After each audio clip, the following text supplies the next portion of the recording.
Mesdames et messieurs, distingués invités, honorables représentants des organisations nationales et internationales, chers amis, chers universitaires, artistes, journalistes, membres de la société civile, bonjour et encore une fois, bienvenue à ce débat africain qui est organisé dans le cadre de la Journée de l'Afrique 2026. Je m'appelle Désiré Assogbavi, je suis conseiller à la Fondation Open Society. Je suis basé ici à Dakar. Donc aujourd'hui, nous organisons ce grand débat dans le cadre de la Journée de l'Afrique. Et le thème retenu est « De la mémoire à la justice et aux réparations, bâtir un avenir juste pour l'Afrique ». La Journée de l'Afrique n'est pas une simple commémoration symbolique. Elle représente un moment historique de réflexion collective sur le parcours de notre continent. Un moment pour honorer les générations qui ont lutté pour la liberté, la dignité, l'indépendance et l'unité africaine. Mais aussi, cette journée est un moment pour regarder notre réalité avec honnêteté. Car, plus de 60 ans après les indépendances, et plus de 60 ans, bien sûr, après la création de l'Organisation de l'Unité africaine, qui est devenue Union africaine, des questions fondamentales se posent à nous. Pourquoi un continent aussi riche en ressources et en jeunesse, et en créativité, et en culture, pourquoi ce continent continue-t-il d'occuper une position inégalitaire et marginale dans l'ordre mondial? Pourquoi les conséquences de l'esclavage, de la colonisation, du racisme, de l'extraction économique et des injustices historiques continuent-elles d'influencer nos économies, nos institutions et notre place dans le monde d'aujourd'hui? Et surtout, quel avenir pouvons-nous construire sur les blessures du passé, si ces blessures ne sont ni reconnues, ni réparées, et si l'injustice n'est pas transformée? Ces questions prennent une importance particulière aujourd'hui, alors que l'Union africaine a officiellement lancé cette année la décennie africaine des réparations. Cette décennie marque une étape importante pour nous de passer de la mémoire à l'action, de l'indignation morale aux transformations concrètes, du silence historique à la justice. Mesdames et messieurs, cette journée n'est donc pas une journée de victimisation, c'est une journée de vérité, une journée de dignité, une journée de conscience historique, une journée de responsabilité collective, parce que nous avons des choses à faire, à rectifier dans notre continent, nous aussi. Et surtout, cette journée veut replacer le citoyen au cœur du débat. Et c'est d'ailleurs la raison de cette rencontre. Parce que les réparations ne doivent pas rester confinées aux espaces diplomatiques ou seulement académiques. Les réparations doivent devenir une conversation populaire dans notre continent. Une conversation qui implique les jeunes, les enseignants, les artistes, les journalistes, les leaders religieux, les décideurs politiques et les citoyens ordinaires. Aujourd'hui, Dakar devient un espace de réflexion panafricaine. Il a d'ailleurs été toujours. Un espace où nous confrontons honnêtement notre passé. Un espace où nous réfléchissons collectivement à la manière de bâtir un avenir plus juste, plus digne et plus souverain pour l'Afrique et les peuples d'ascendance africaine. Je nous invite donc à des échanges profonds, respectueux, courageux et tournés vers l'avenir, parce que nous ne devons pas rester dans le passé. Sur ces mots, mesdames et messieurs, j'ai le grand plaisir d'inviter une voix respectée du panafricanisme, de la démocratie et des droits de l'homme sur notre continent, Cette voix, je l'ai connue quand j'étais encore tout petit. Il peut vous le témoigner. Avec vos acclamations, j'aimerais inviter le doyen Alioutine.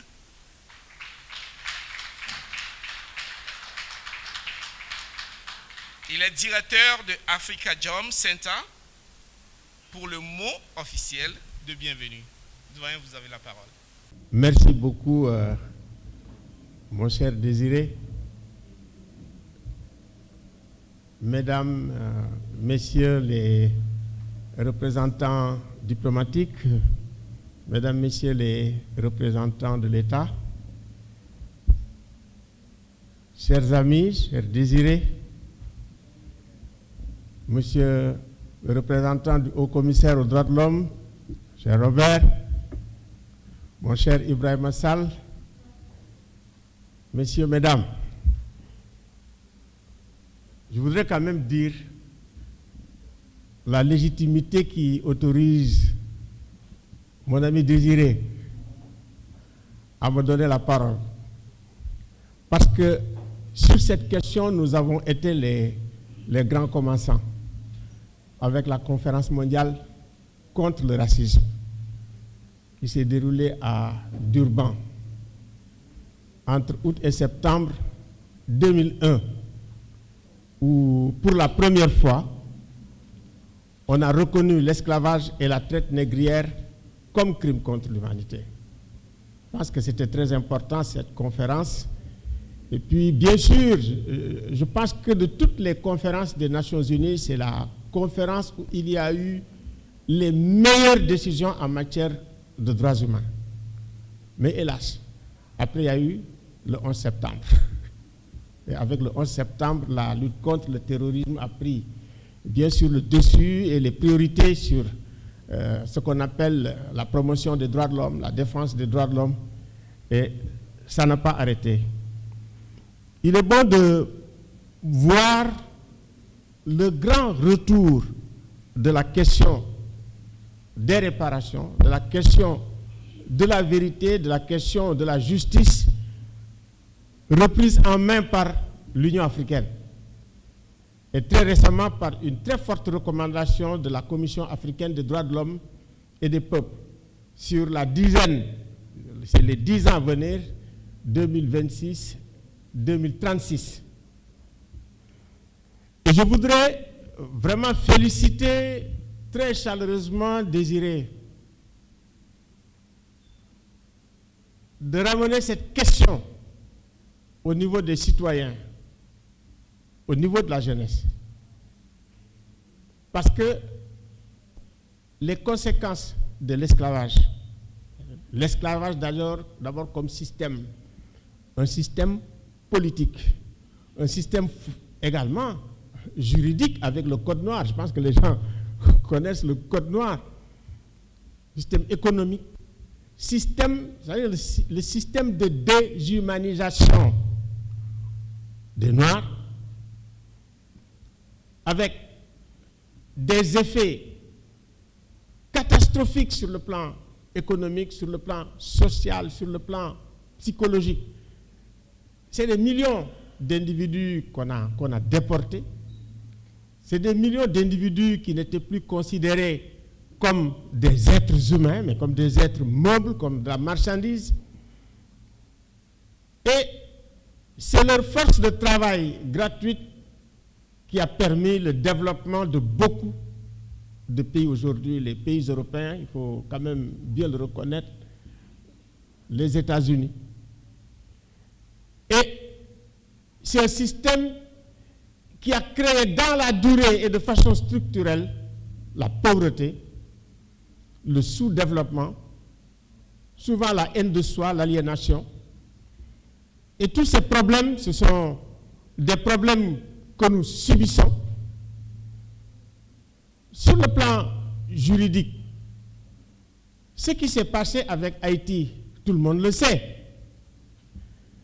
Après la révolution d'Haïti, c'est une révolution extrêmement importante qui s'est appuyée sur la Déclaration universelle des droits de l'homme et du citoyen du 26 août 1789,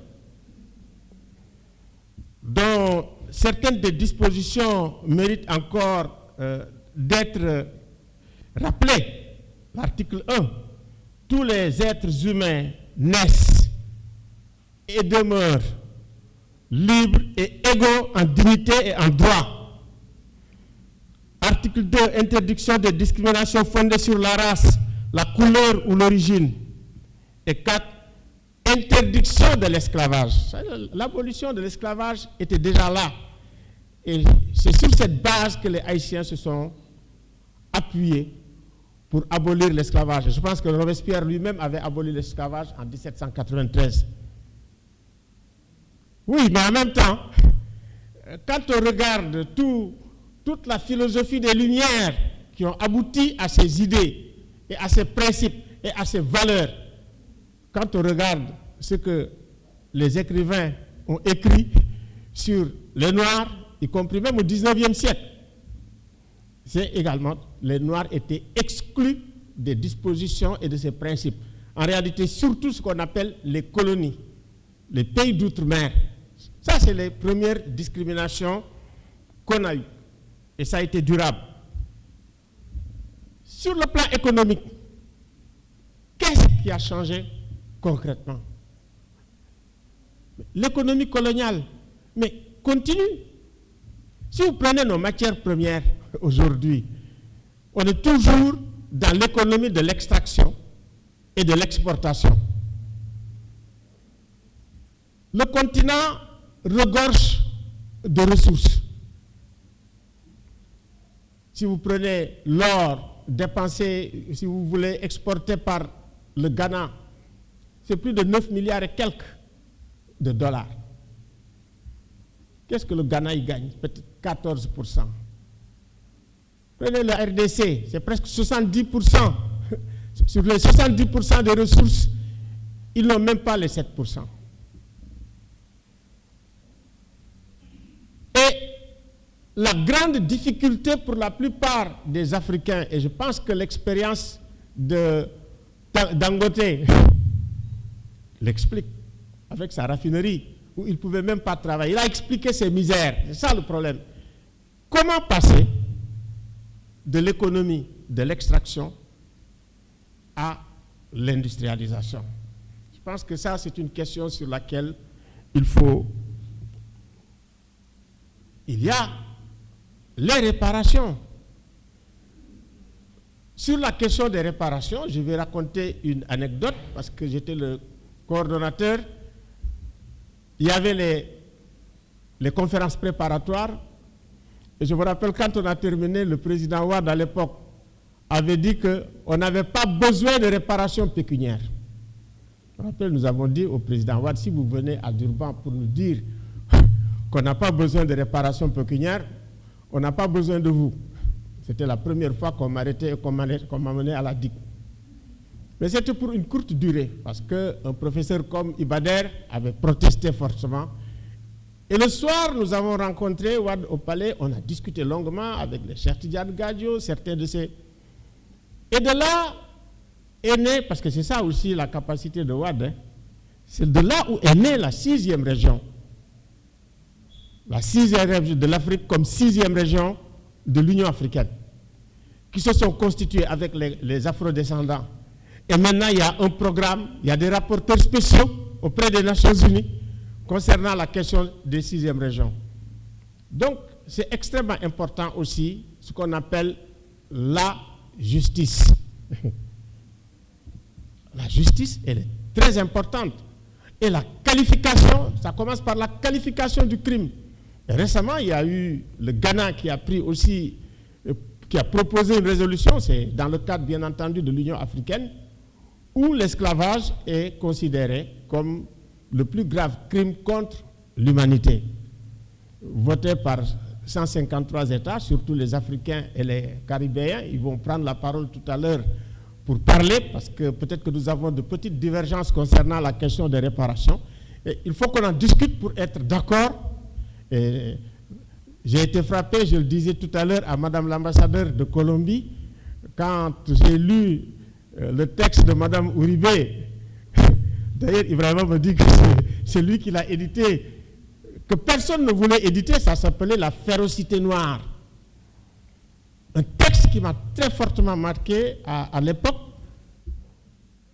parce que ce que Uribe défend comme thèse, c'est que c'est par la colonisation, par l'esclavage, qu'on a testé ce qui va arriver plus tard, en 1939-1945, avec les nazis.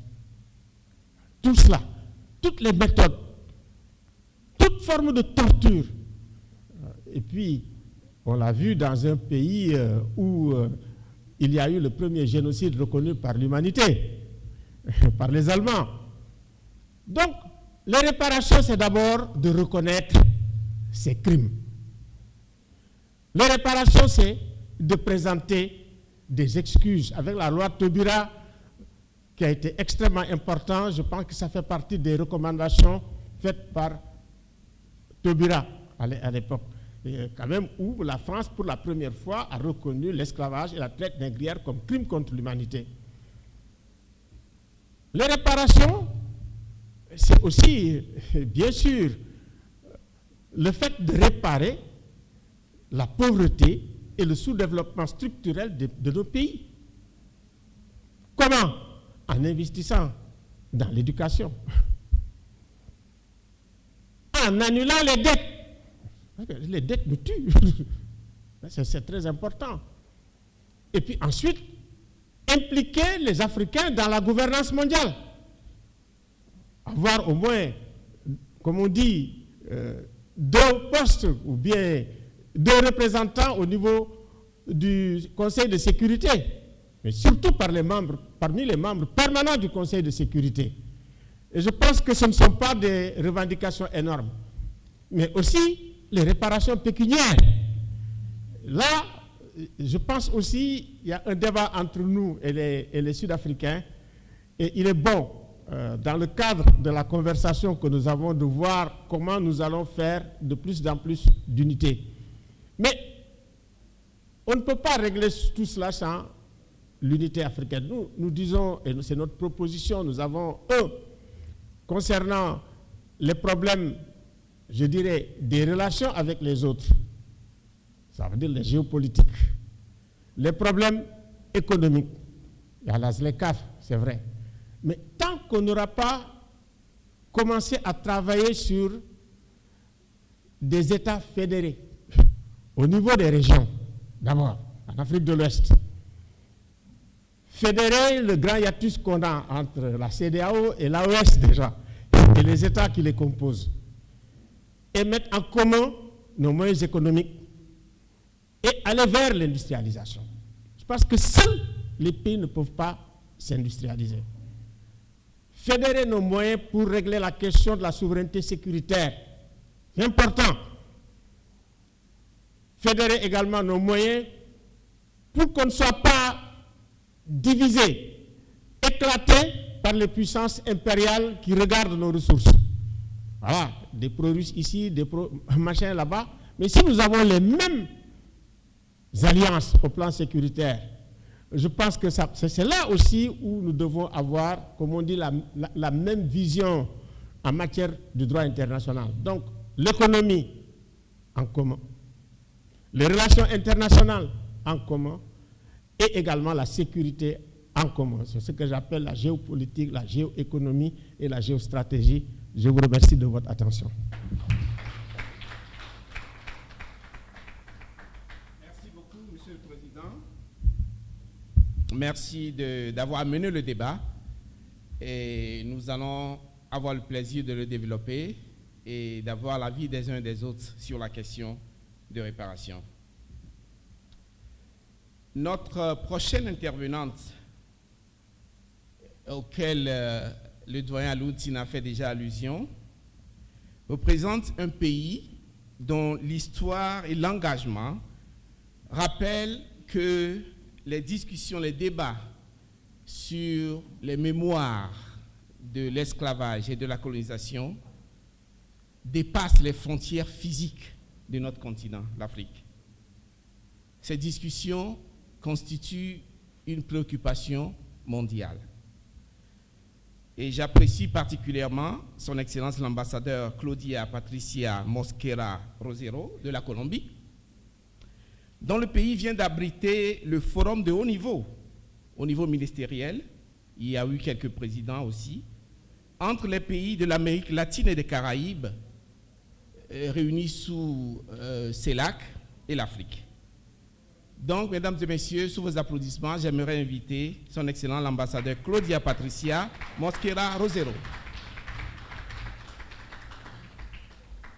Ok, merci beaucoup. Et je suis très contente d'être là. Et c'est un samedi, c'est un jour difficile, mais on est là. Et ça veut dire quelque chose. Et je voudrais partager avec vous quelques réflexions à propos de la justice réparatrice. Mais avant, je voudrais inviter et revoir le sous-titre de la journée, Devoir de mémoire, justice et réparation, qu'elles peuvent être en pluriel, bâtir un avenir juste pour l'Afrique et ses diasporas. Parce que ce n'est pas, les réparations, ce n'est pas aujourd'hui, ce n'est pas un débat uniquement africain. S'il y a un débat où l'Afrique et ses diasporas se unissent, ils commencent à faire de la convergence, et c'est à travers ces sujets-là. Alors, il faut toujours, on est là, on est des alliés, et on va continuer à construire ensemble cette discussion. Et je voulais seulement dire que pour moi, la question des réparations ont deux niveaux.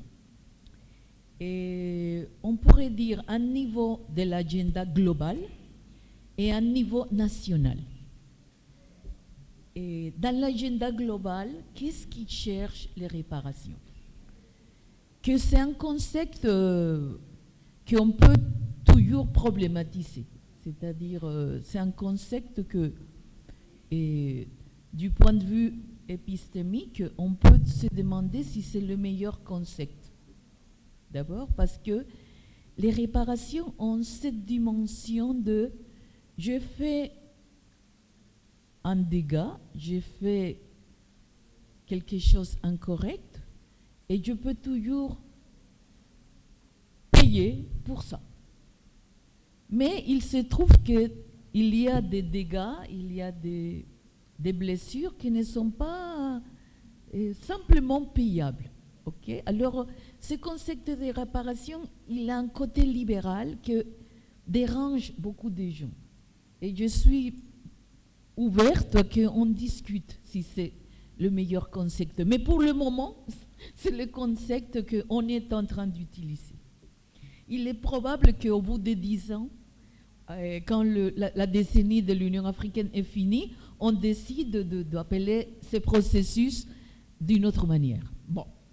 Alors, je disais qu'il a une dimension globale. Quand on parle de réparation historique, on est en train de dire qu'au niveau global, on est en train de croire à qu'au milieu de cette conversation, nous pouvons bâtir un nouveau contrat social racial.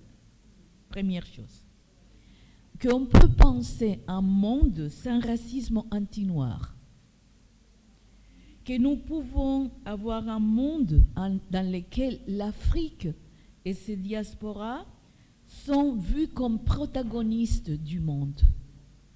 Et quatrième, ça implique croire que les Africains et les Afro-descendants, nous pouvons faire partie, comme on disait le doyen, de la gouvernance globale. Alors, ça, c'est l'agenda la plus grande. Mais voyons au détail. Le détail, c'est dans le national.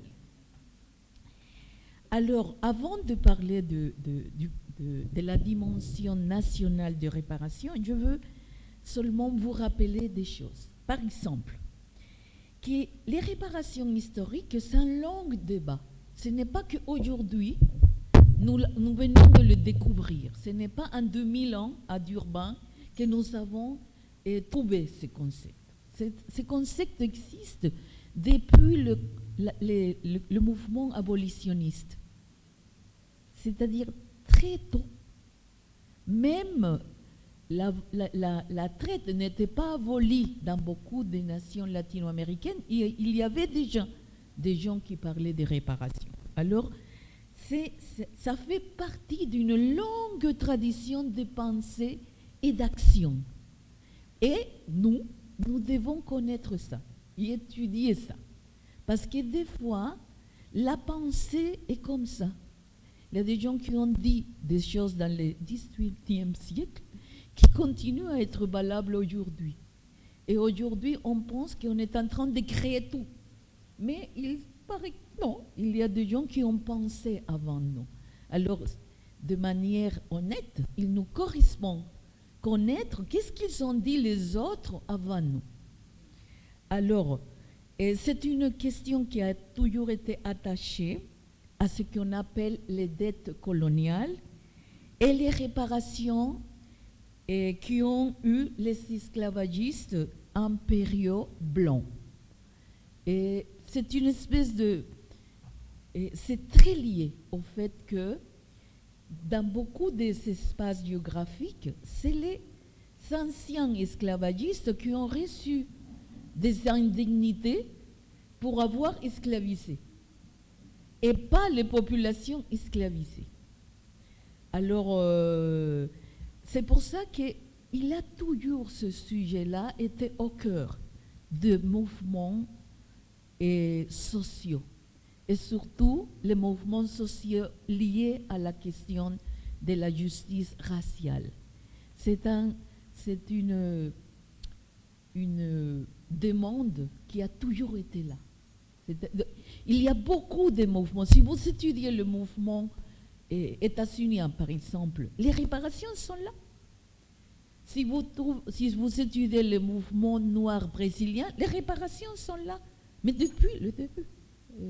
Même en Afrique du Sud, j'imagine qu'il y a ça. Je ne connais pas l'histoire, mais sûrement il est là.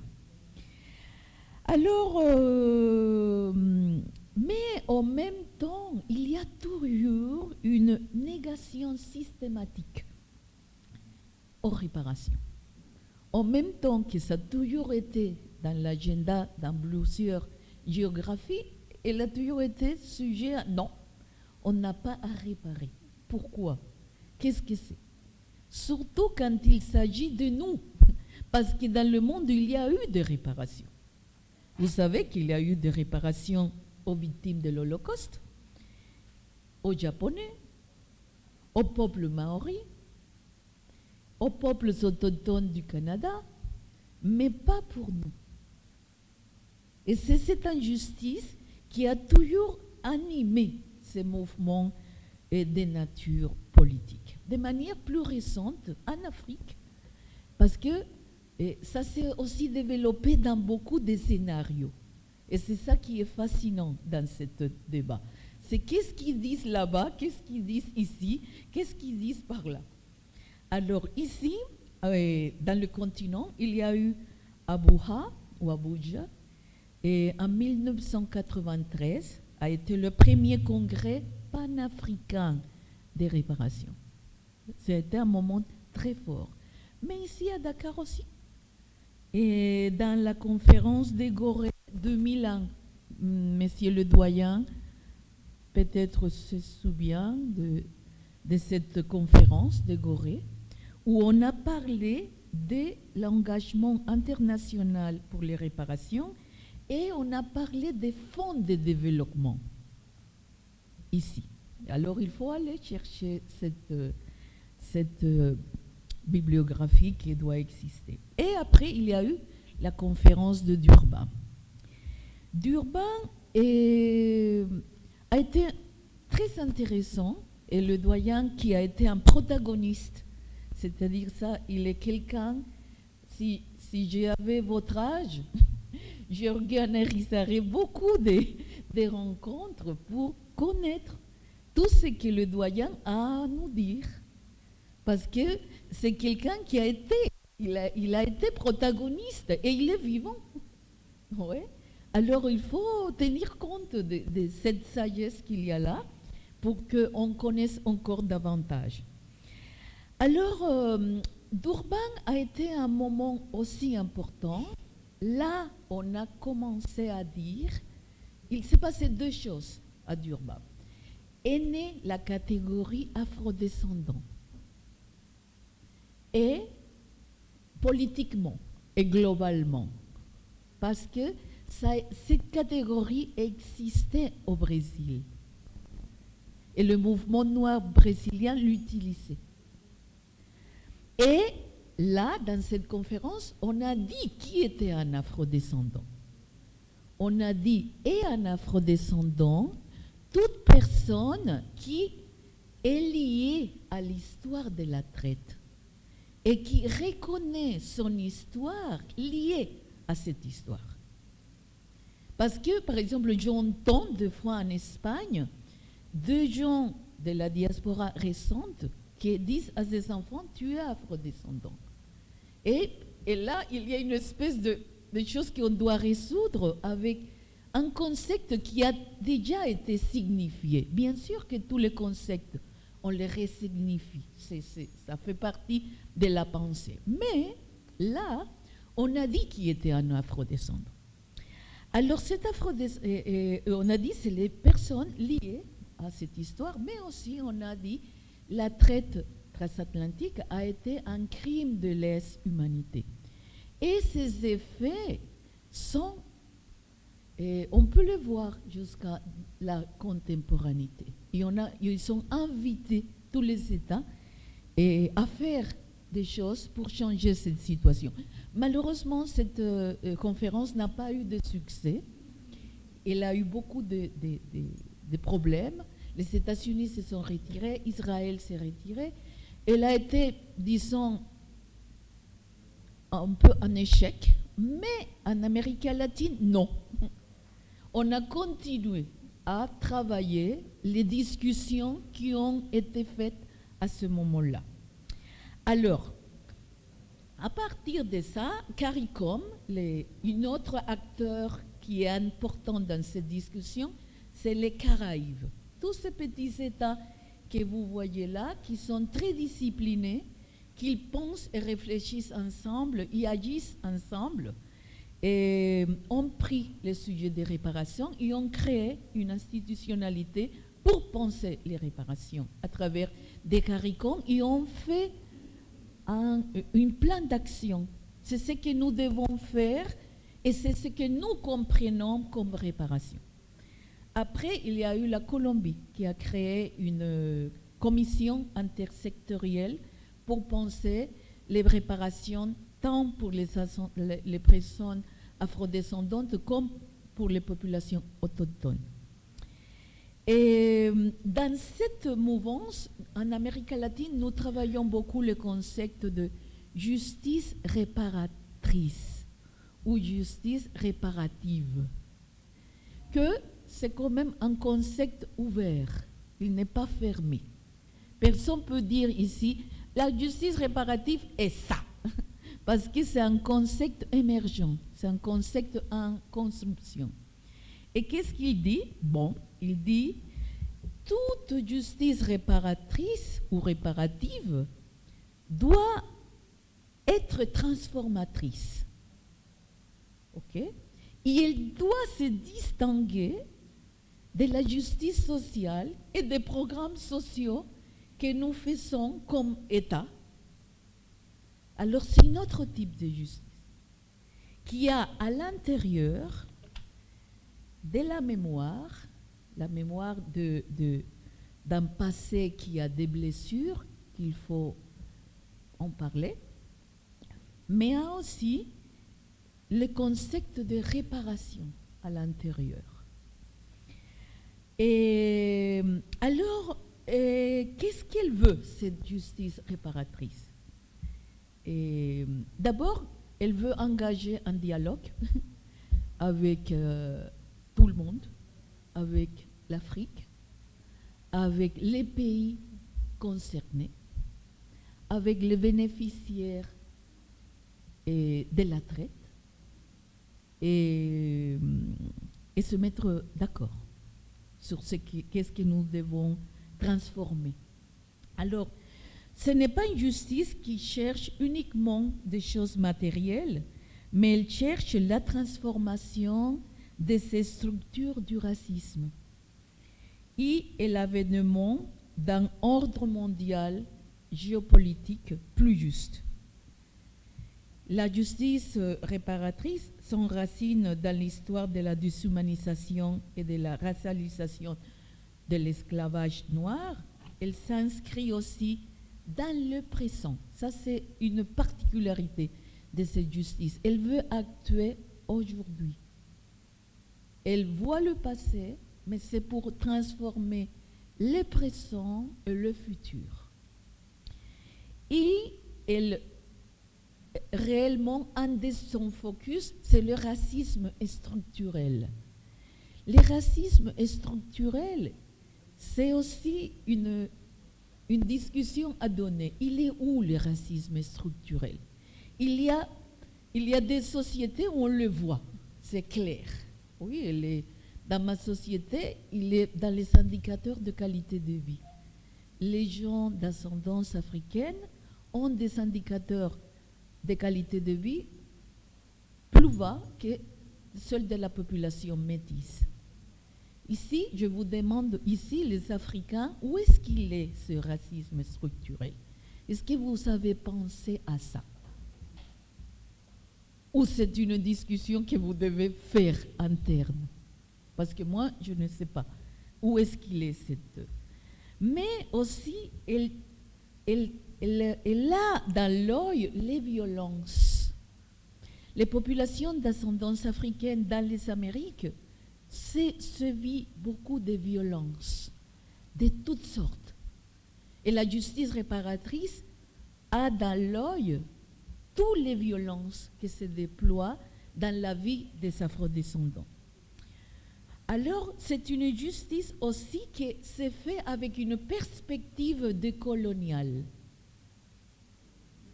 Ça, c'est un autre axe, la perspective décoloniale. Qu'est-ce que c'est la perspective décoloniale pour l'Afrique? Je ne sais pas.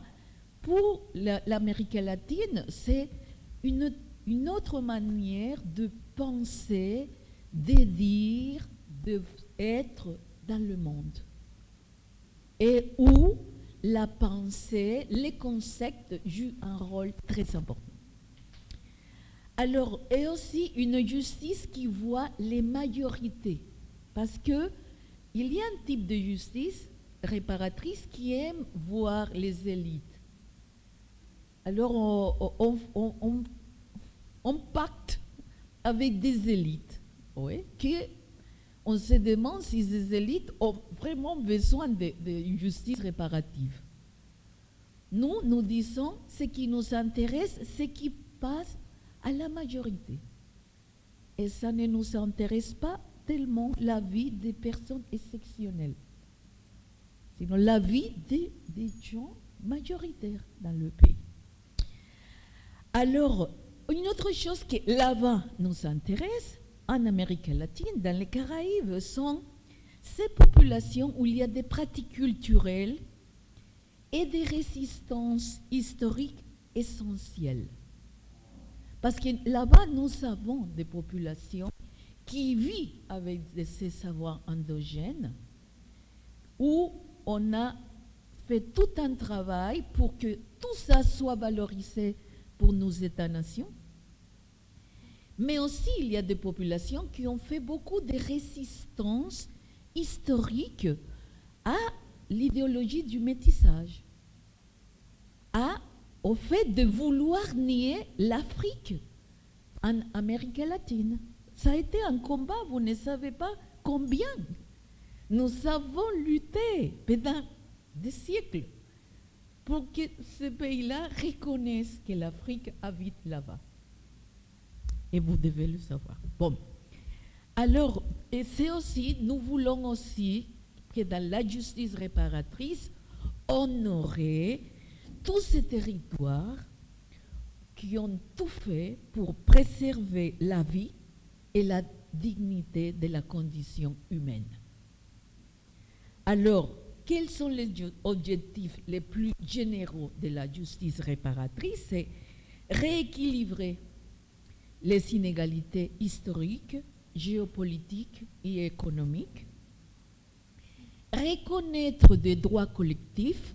Ça, c'est une discussion que nous pouvons après l'ouvrir.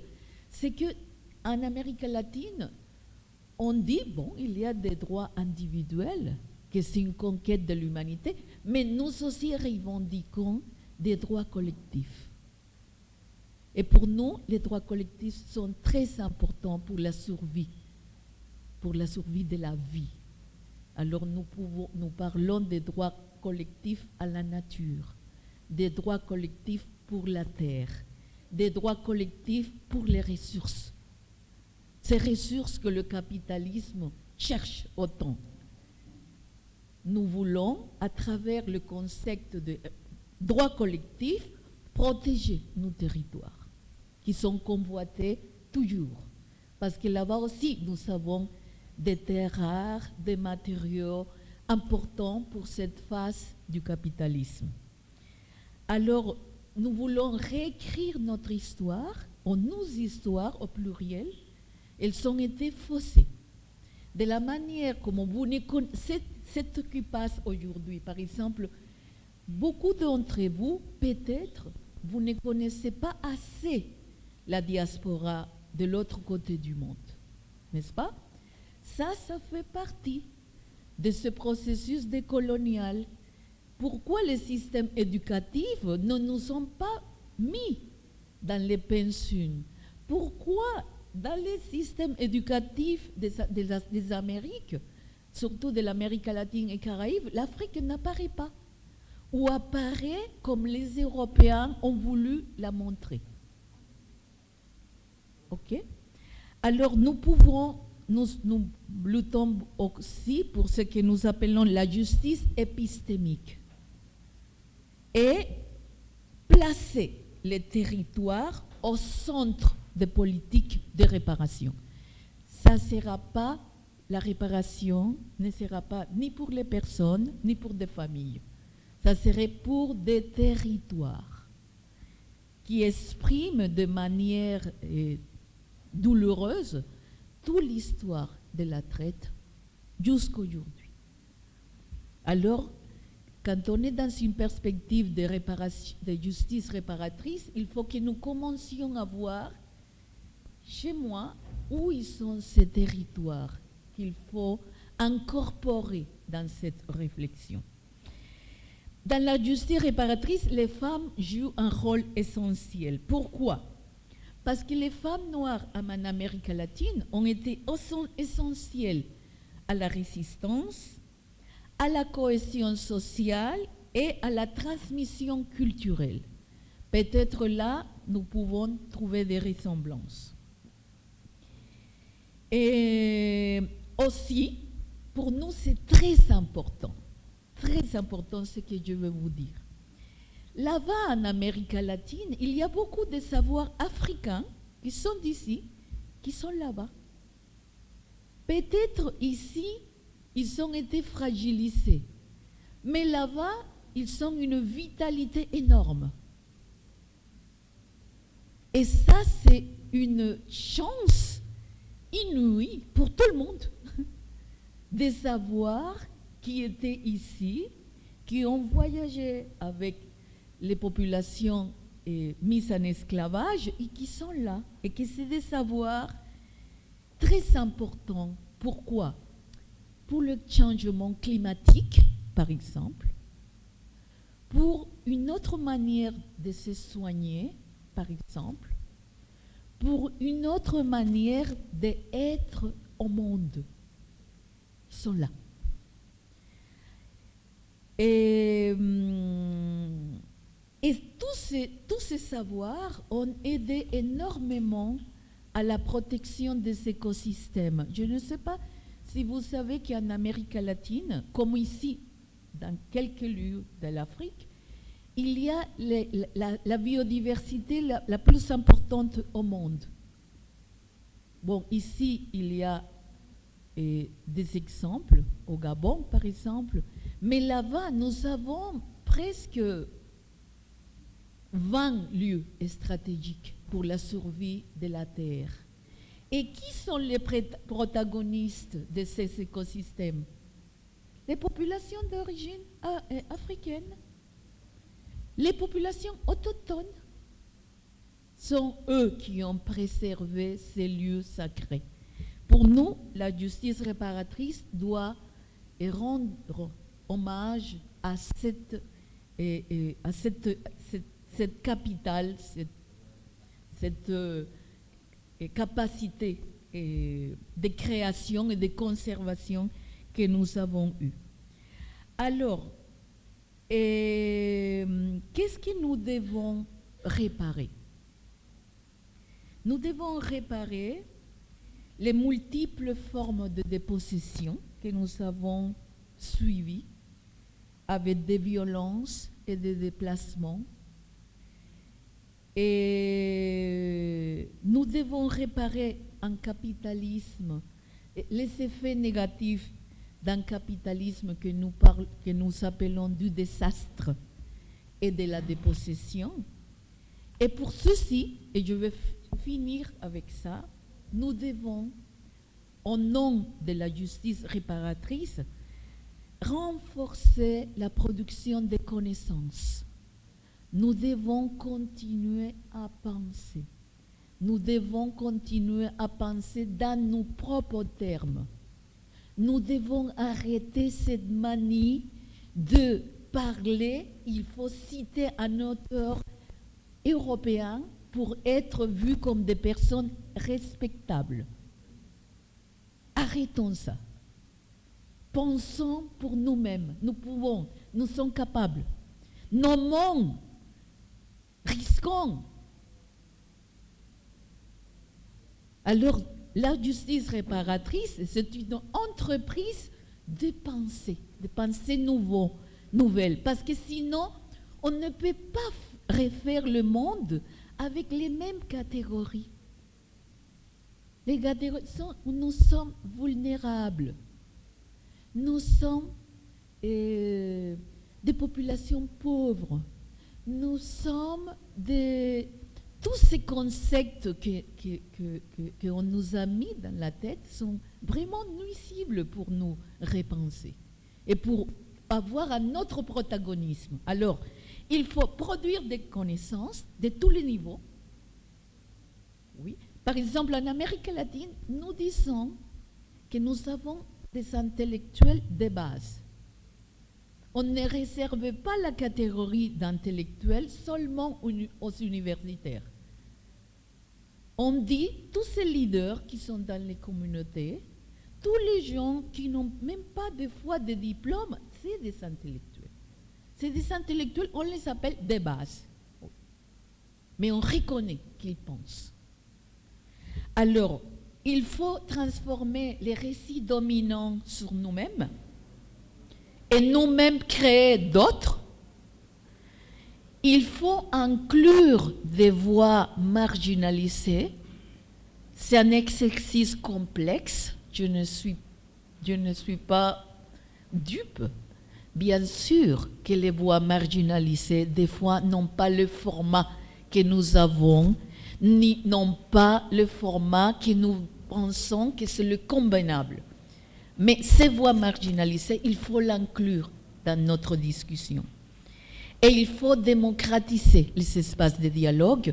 Et pour ça, je félicite que vous commenciez en amenant ici d'autres personnes, des autres âges, des autres sensibilités, des autres formes à cette discussion. C'est dans la bonne voie.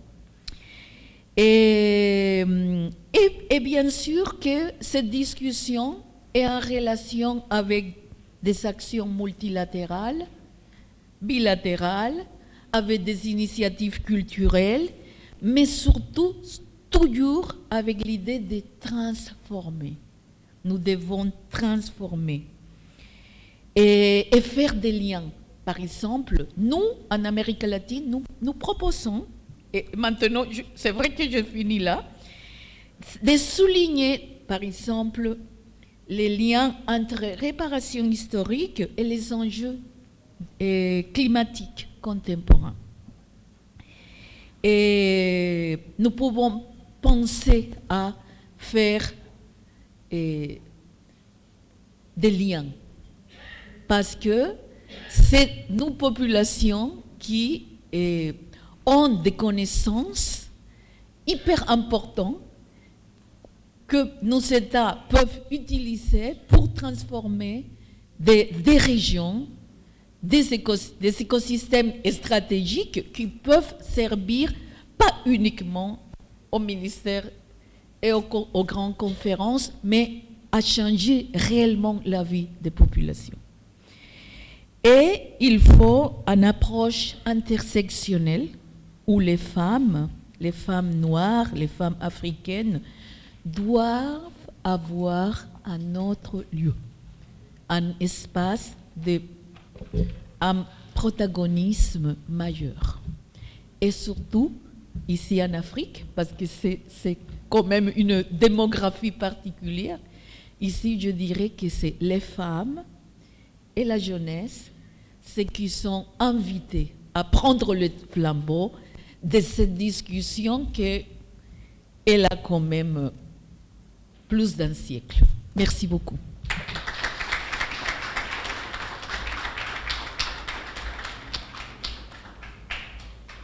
Merci beaucoup, ambassadeur. J'avoue que nous avions eu droit à un riche cours magistral sur les questions de réparation liées à l'esclavage et la colonisation.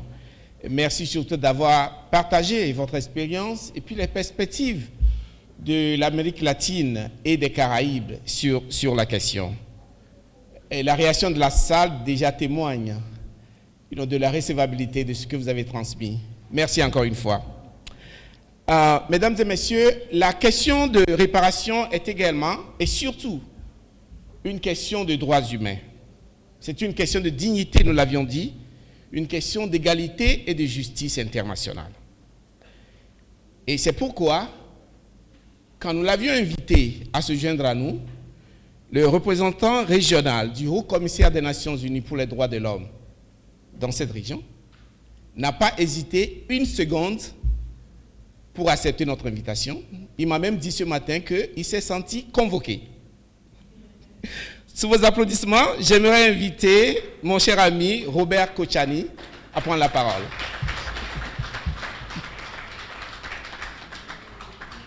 Merci beaucoup, Excellences, Mesdames et Messieurs, chers participantes et chers participants, en vos rangs, grades et qualités.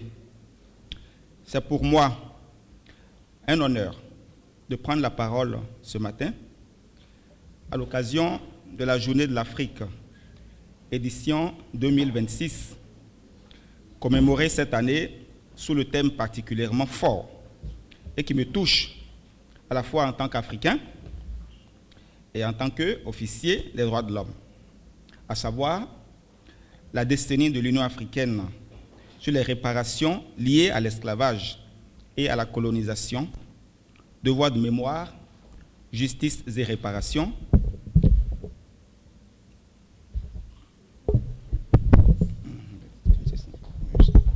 Avec votre permission, je vais reprendre.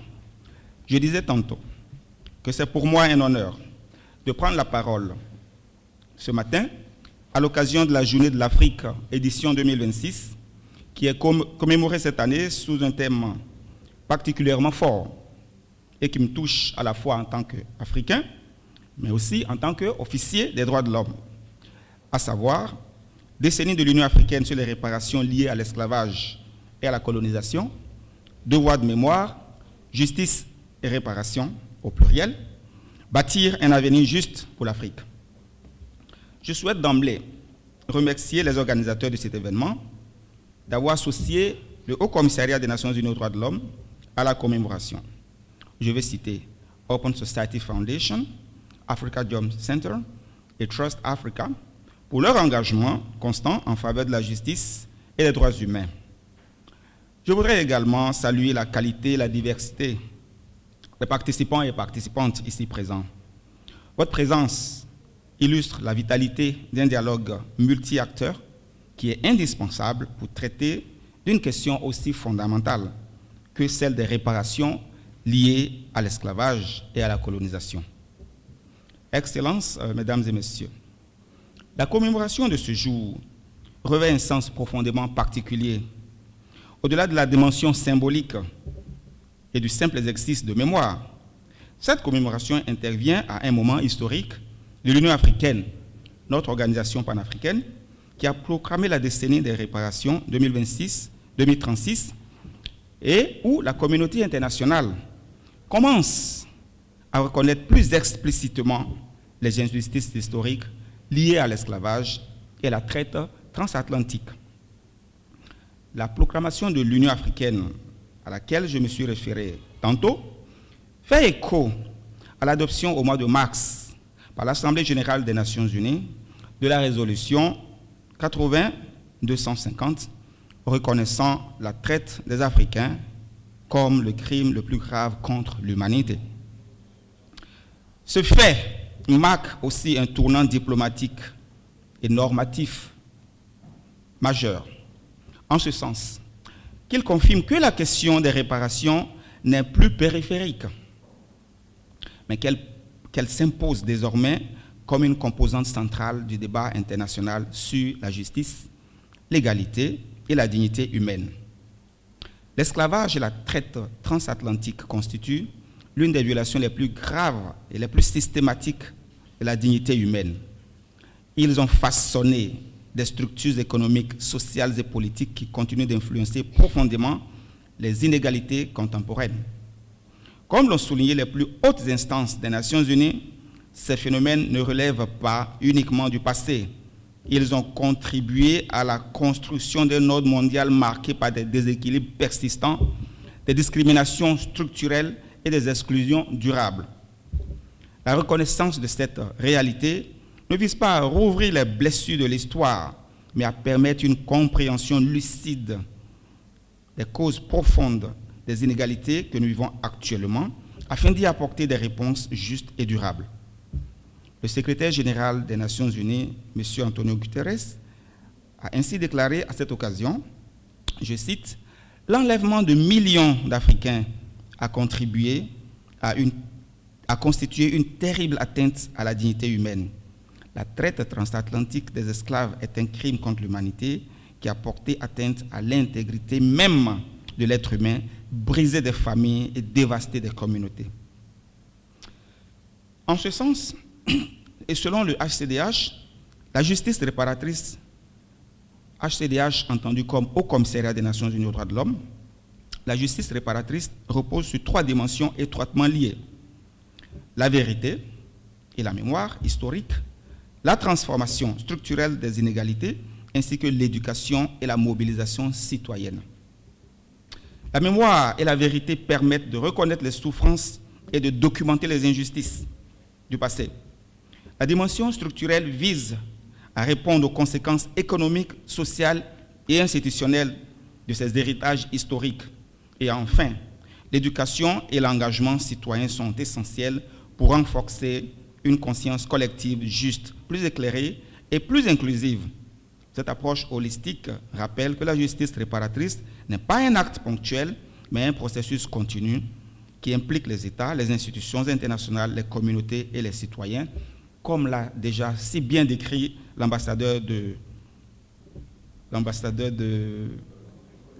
je ne vais pas raconter l'histoire, de la Colombie, ma sœur qui m'a précédé ici. Et je vois que cela est en parfaite adéquation avec l'objectif ultime de ce qui nous rassemble aujourd'hui, qui est que les réparations ne doivent pas seulement s'intéresser au passé, mais également s'assurer que nous vivions dans une société plus juste et plus équitable. Cependant, pour que cette dynamique produise des effets réels, il est indispensable que les États s'en saisissent pleinement et l'intègrent dans leurs agendas nationaux. La reconnaissance internationale ne suffira pas sans une appropriation nationale forte et institutionnalisée. Chers participants et chères participantes, il est donc essentiel que la destinée des réparations de l'Union africaine soit pleinement intégrée dans les programmes éducatifs, les politiques culturelles, les réformes juridiques ainsi que les cadres de coopération internationale. De même, la création d'espaces de dialogue et d'échanges multi-acteurs tels que celui que nous avons ce matin, dédié à la réflexion sur les réparations, est indispensable afin d'assurer le suivi cohérent et durable des engagements pris au niveau international. Conformément à son mandat, le Haut Commissariat des Nations Unies aux droits de l'homme demeure pleinement engagé à accompagner ces efforts, notamment à travers la promotion des droits humains, la préservation de la mémoire historique, la lutte contre les discriminations, ainsi que le soutien aux efforts de coordination au niveau national, régional et international. Pour conclure, je voudrais souligner que les discussions d'aujourd'hui ne doivent pas rester sans suite. Nous attendons de cet échange des conclusions claires autour de la justice réparatrice.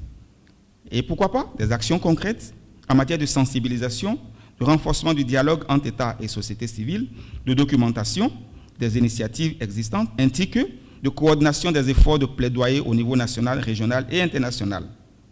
Ceci pour structurer une dynamique collective afin de garantir que la destinée des réparations ne soit pas seulement une déclaration d'intention, mais un véritable cadre d'action transformateur. Et les idées qui vont être échangées aujourd'hui pourraient même nourrir la discussion à Accra dans quelques semaines, où, portées par le Ghana, la région et le monde vont se réunir pour voir les suites à donner à la résolution de l'Assemblée générale dont j'ai parlé tantôt et qui reconnaît le crime international grave qu'a constitué l'esclavage des Africains.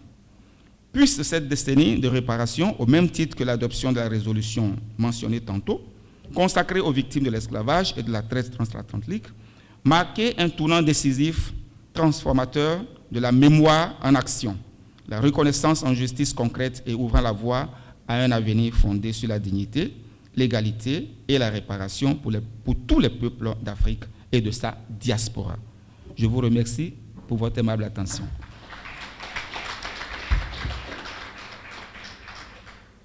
Merci beaucoup, Monsieur Robert Kochani.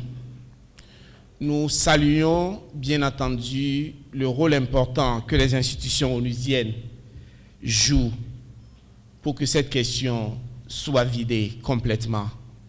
Merci surtout d'avoir pris de votre temps un week-end pour vous joindre à nous.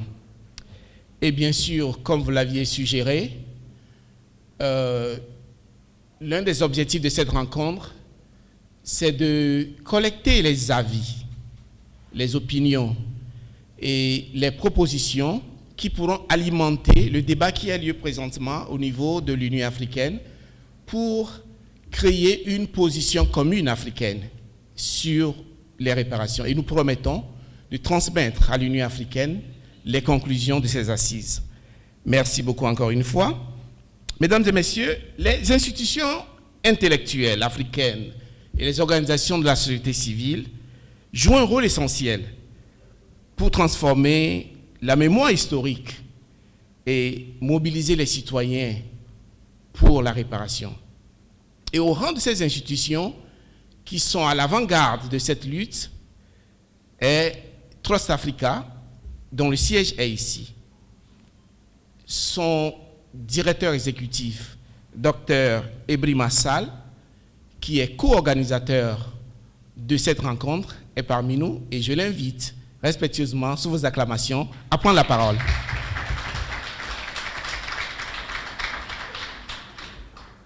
Bonjour, merci Désiré. Bonjour à tout le monde. Excellences, les ministres, les ambassadeurs, le représentant du haut-commissaire, mesdames et messieurs, chers collègues et chers amis. La journée de l'Afrique, la célébration de cette journée, c'est une occasion importante de se rappeler de tous ceux qui ont donné leur vie, ont combattu justement pour la libération de l'Afrique. Certains sont très connus. Il se trouve ici aujourd'hui, on est dans une maison de la presse, Babacar Touré, Babacar Touré fait partie des personnes dont on doit se rappeler quand on parle de la libération de l'Afrique pour le combat qu'elle a mené au fil des années avec le groupe Sud et d'autres. Il y a plein d'autres noms dont on devrait se rappeler dans la journée d'aujourd'hui. Il y a également tous les anonymes, toutes les personnes qui ont donné leur vie sur les plantations, dans beaucoup de champs de combat. Et tous ceux qui continuent à lutter aujourd'hui de manière anonyme. C'est aussi l'occasion de célébrer les victoires, et il y en a eu. Et je pense qu'une des victoires récentes, c'est bien sûr celle avec le leadership de l'Union africaine et surtout du Ghana, l'adoption de la résolution, justement, qui a été évoquée plusieurs fois ici par les Nations Unies au mois de mars dernier. C'est enfin une occasion de renouveler notre engagement, justement pour que le combat continue, parce qu'il reste beaucoup à faire. Le monde est bancal, pour le dire de manière la plus légère possible, et plus simple, mais il y a énormément de questions qui sont non résolues, et cette question de réparation qui fait l'objet de la discussion aujourd'hui fait partie des questions sur lesquelles il faudrait qu'on continue à se mobiliser. Nous célébrons cette année la journée dans un contexte mondial et régional extrêmement difficile, avec les guerres économiques, guerres et conflits armés, l'aggravation des questions sécuritaires un peu partout, y compris dans notre sous-région ici. Nous avons une pensée particulière pour nos frères et sœurs du Mali, où c'est le plus proche, mais parmi les événements les plus récents. Mais également, on sait que les questions liées au changement climatique et les grandes inégalités au niveau international, l'érosion des valeurs et le fait juste que la solidarité perd de plus en plus de sens et minimisée en tout cas dans les relations internationales et même dans nos sociétés, c'est quelque chose aussi qui nous préoccupe. Mais le contexte, c'est également un contexte de beaucoup de possibilités et de faire avancer aussi la lutte et pour avancer la libération de notre continent. On parle de toutes les transformations qui sont en cours, qui font que les conditions de vie pourraient changer si on s'organisait un peu mieux ou si les affaires du monde étaient organisées un peu différemment. On parle de formidables développements technologiques, le plus récent étant celle liée à l'intelligence artificielle, qui pourrait être utilisée pour faire la guerre. Elle pourrait être aussi utilisée pour rendre la vie meilleure pour beaucoup de monde. Le contexte, pour enfin c'est dire que c'est le contexte donc de la représentation de cette décennie comme décennie pour la justice pour les Africains à travers les réparations, les Africains et les Afro-descendants à travers les réparations. Et pour nous, à Trust Africa, les résolutions adoptées par les Nations Unies et la déclaration de cette décennie par l'Union africaine comme une décennie pour la libération de l'Afrique, pour la justice à travers les réparations, et les deux sont liés et ça renforce notre engagement justement dans la lutte pour les réparations et pour la restitution des biens dont l'Afrique a été spoliée, qui est une question importante. Nous travaillons avec le gouvernement du Ghana. Nous avons eu l'honneur d'accompagner le gouvernement du Ghana lorsqu'il préparait la résolution et nous continuerons à accompagner le gouvernement du Ghana. Et nous travaillons également avec l'Union africaine à travers le ECOSOC, le Conseil économique, social et culturel, qui est la branche qui lie la société civile en Union africaine, mais également avec la diaspora. Alors, les réparations, ce ne sont pas seulement par rapport à l'esclavage et le colonialisme, mais c'est également par rapport au climat. Je crois que ça a été évoqué. On sait que l'Afrique perd beaucoup encore aujourd'hui. Les flux financiers illicites font perdre au continent près de 90 milliards de dollars par an. C'est l'estimation actuelle. Et ça ne fait qu'augmenter, parce qu'en 2015, on estimait la perte à 50 milliards par an, le rapport du groupe dirigé par Thabo Mbeki. Maintenant, les estimations sont près de 90 milliards de dollars par an perdus au continent à travers des flux financiers. Ça veut dire que l'extraction et la saignée du continent continue. Et on parle justement de réparation parce qu'on est conscient du fait que c'est une affaire d'une justice relative aux torts qui ont été commis par rapport aux Africains, dans le continent et ailleurs, dans l'histoire, mais c'est également parce que les mécanismes qui perpétuent la marginalisation et l'exploitation du continent continuent encore aujourd'hui.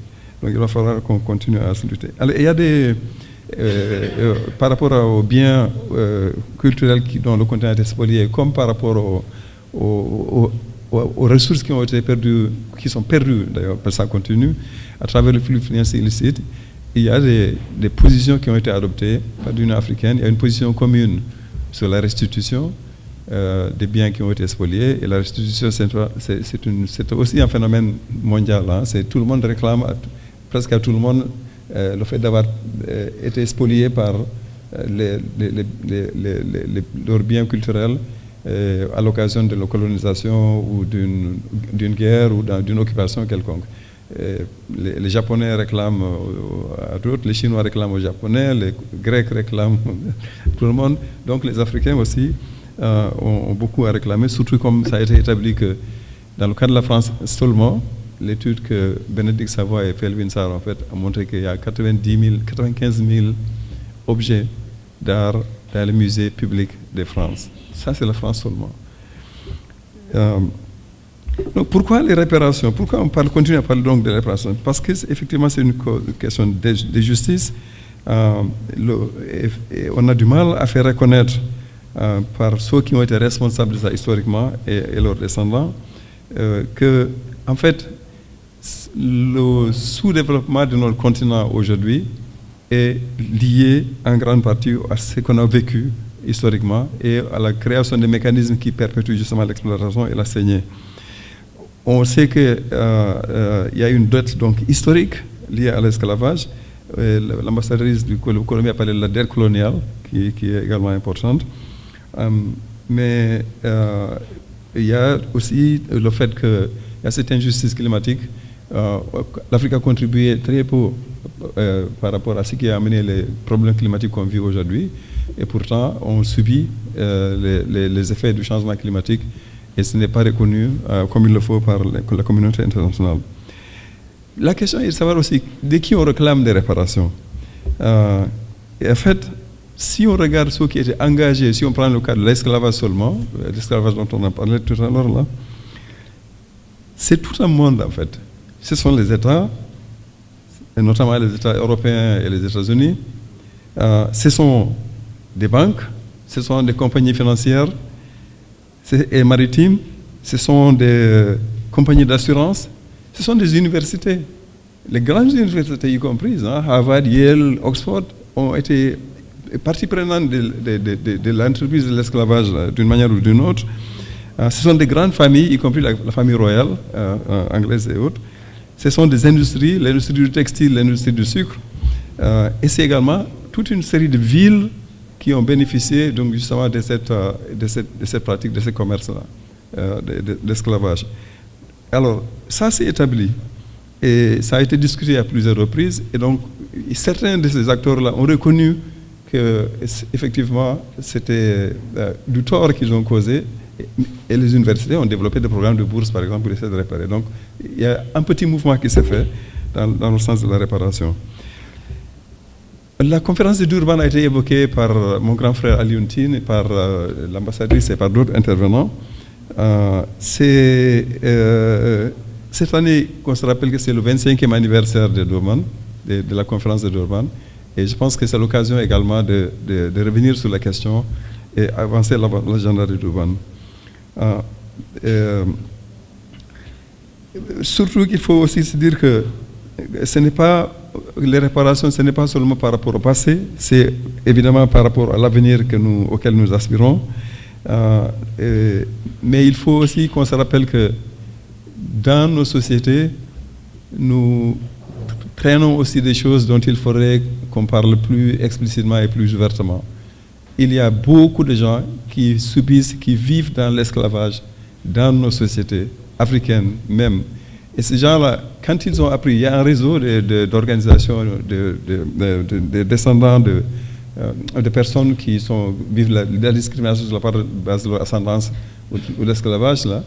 Ils ont a pris l'adoption de la résolution par les Nations Unies et ils ont dit que bon, c'est l'occasion peut-être de aussi porter l'attention à leur sort parce que la discrimination existe. Aujourd'hui, au XXIe siècle, deuxième décennie du XXIe siècle, beaucoup de gens appartiennent à d'autres personnes dans nos sociétés même. Ça, on ne peut pas l'oublier non plus.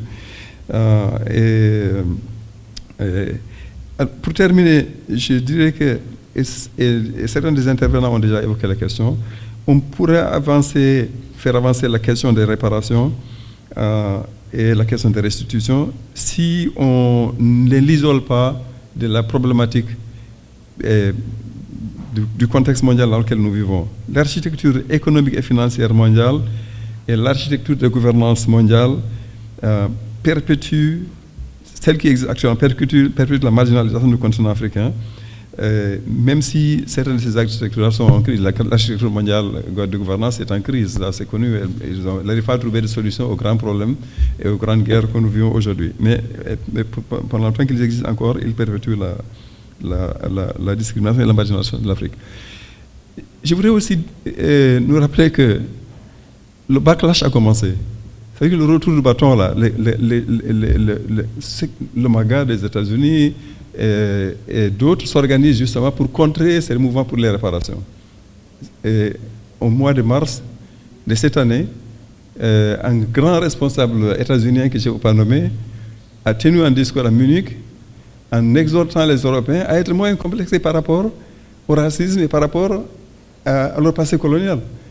Et justement, ça veut dire quoi ça? Ça veut dire que finalement, on n'est pas du tout sorti de la possibilité d'un certain retour d'une colonisation ou en tout cas la domination impériale on n'est pas sorti de l'auberge quoi.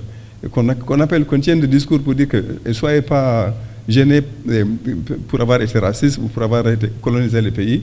Au contraire, soyez fiers de votre histoire et soyez plus osés dans la manière dont vous vous déployez dans le monde. Ça veut dire que c'est une invite justement à des rapports beaucoup plus agressifs, encore une fois, par rapport à nos sociétés. En tout cas, qui ne sont pas des rapports libérateurs. Et on observe heureusement un petit mouvement inverse. La France, par exemple, évolue d'une manière assez intéressante ces derniers temps. D'abord, la loi Taubira a été citée, qui était une grande avancée en termes de la législation sur ces questions-là. Mais il y a 2 jours, le président Macron a fait une déclaration parlant des réparations, encore une fois, plusieurs fois, et appelant à la création d'un comité scientifique international, justement, qui étudierait la question des réparations par rapport à l'esclavage. Ça, c'est intéressant. En 2017, Macron a tenu un discours à Ouagadougou en disant qu'il allait faire quelque chose par rapport à la restitution. Et il a mis en place la commission, elle a demandé à Felwine Sarr, notre frère, là, et Bénédicte Savoie, de faire l'étude justement sur l'état de la question en France. Et ils ont sorti le rapport qui est extraordinaire, qui montre à quel point c'est important. Alors, cet appel à la constitution d'une commission scientifique internationale pour réfléchir sur la question des réparations, je crois que c'est une question sur laquelle il faudrait qu'on revienne et qu'on épouse, justement parce qu'on parle aujourd'hui de ça. Donc, pour terminer, le message clé de cette rencontre, c'est que les réparations ne concernent pas seulement le passé, elles sont aussi au sujet de la construction de l'avenir plus juste que nous voulons pour notre continent. Eh bien, je crois que ce message-là, il doit être popularisé davantage. Il doit sortir des cercles des initiés ou des cercles des militants seulement. Et ça, il y a un travail à faire. Et donc, c'est heureux que dans cette salle-là, il y a des jeunes, et parmi les organisateurs de cette rencontre-là, il y a une organisation de jeunes également. Je pense que la question des réparations, il faudrait qu'on la popularise davantage, qu'il y ait de la pédagogie et qu'on s'en saisisse et dans tous les milieux de la société. Voilà. Merci beaucoup pour votre attention et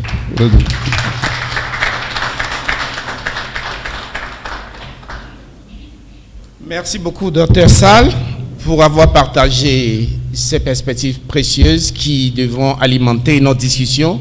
Aujourd'hui, comme vous l'aviez dit, les uns veulent soutenir cette tendance, cette lutte, mais les autres vont à contre-courant. Donc, autant de messages pour nous, de ne pas baisser les gardes et de redoubler d'efforts pour parvenir à cette justice que nous appelons de tous nos voeux. Merci encore une fois. 65 entre 60 et 65% des Africains aujourd'hui ont moins de 25 ans. Et cette formule qui disait que la jeunesse est la relève de demain n'est plus d'actualité, elle est démodée, je crois. Parce que les jeunes d'aujourd'hui ne parlent pas de demain, ils veulent être présents aujourd'hui, ils veulent faire partie de la constitution de nos sociétés. Et l'une des organisations ici au Sénégal, l'une des plus actives en matière de préparation de cette jeunesse pour contribuer au développement d'un continent, est donc la Jeune Chambre internationale Sénégal, qui est co-organisatrice de cette rencontre. Et j'ai l'honorable plaisir d'inviter son vice-président exécutif, M. Ahmed Barham Senghor, pour prendre la parole. Merci.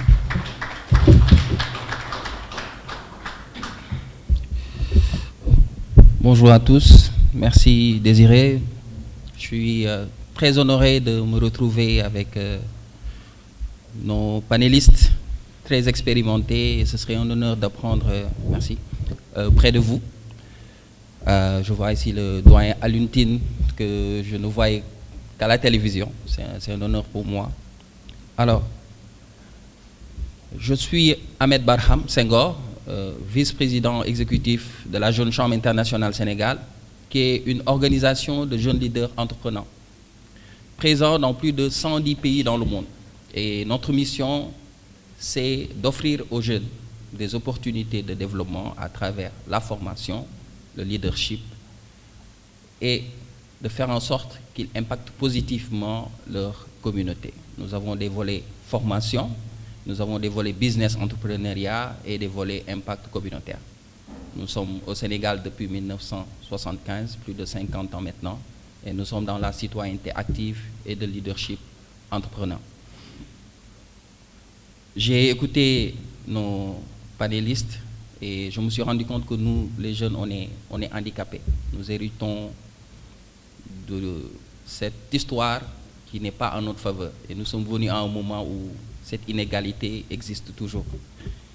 Maintenant, quelle est notre contribution à nous?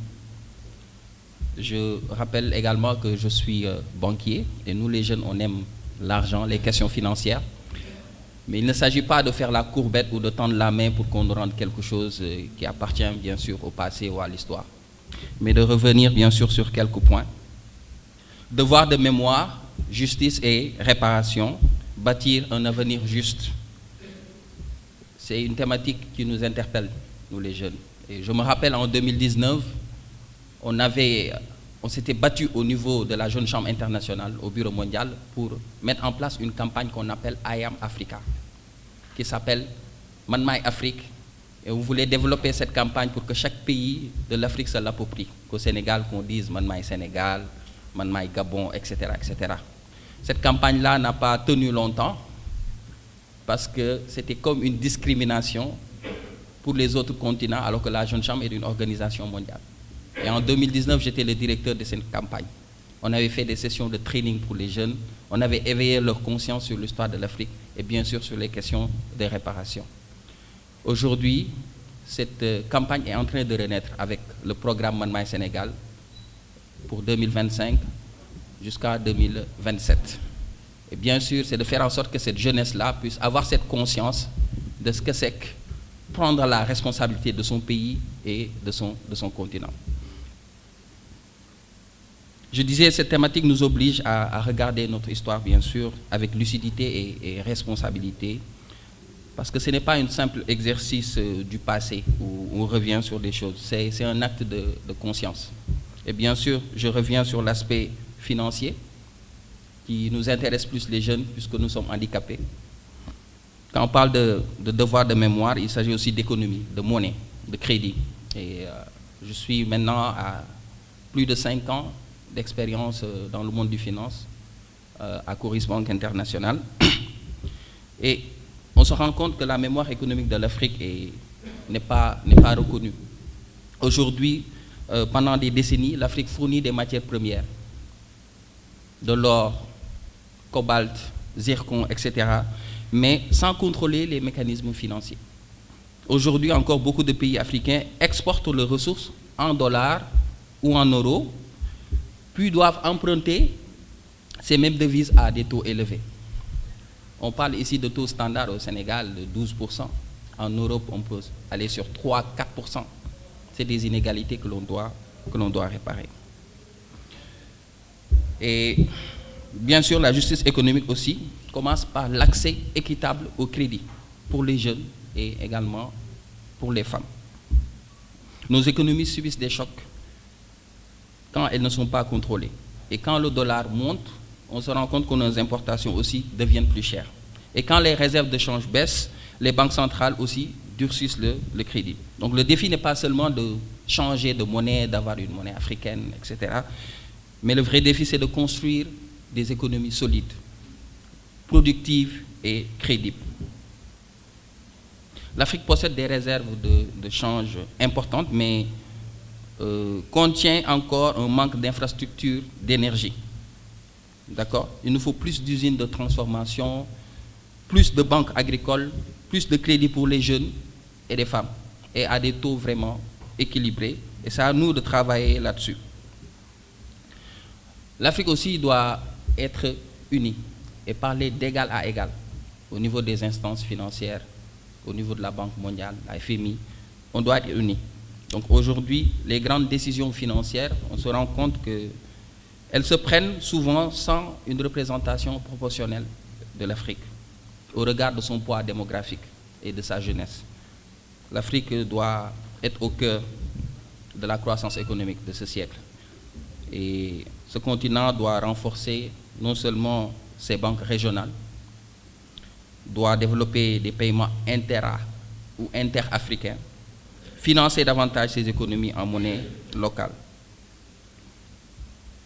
Alors, je reviens toujours, au-delà de cet aspect financier, sur le devoir de se souvenir. Se souvenir, c'est reconnaître certes ses souffrances, ses injustices, ses violences, tout azimut, mais aussi les blessures qui ont marqué notre histoire. C'est reconnaître aussi les conséquences de l'esclavage, de la colonisation et de toutes ces formes d'exploitation qui ont longtemps freiné le développement de l'Afrique. Se souvenir, c'est aussi transformer cette mémoire en une force pour construire un avenir plus juste. Car l'Afrique ne fait pas la courbette et ne demande pas la charité. Il n'est pas question de ça aujourd'hui. Nous célébrons l'Afrique, nous célébrons sa richesse, nous célébrons aussi ce qu'elle a vécu et ce qu'elle doit reprendre. Parler de justice aujourd'hui, c'est parler d'égalité des chances, c'est parler de respect des peuples, de la valorisation de notre histoire et de notre identité.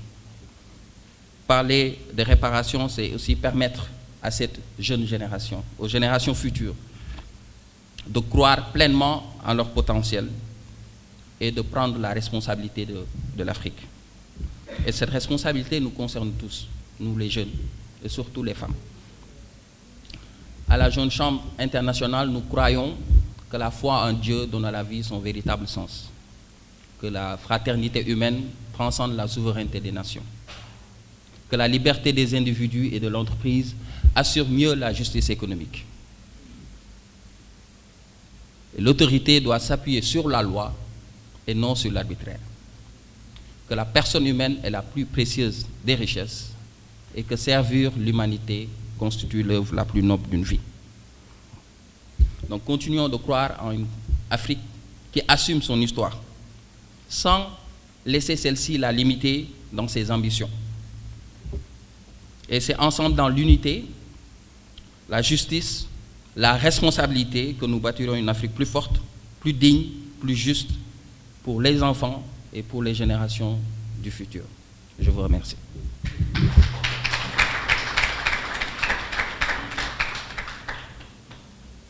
Merci beaucoup, cher ami Ahmed Senghor, pour cette intervention. Et nous saluons au passage le rôle important que joue la Jeune Chambre internationale Sénégal dans ce formatage de la jeunesse pour la préparer à prendre ses responsabilités dans l'Afrique que nous voulons. Encore une fois, merci. Mesdames et messieurs, merci pour votre attention.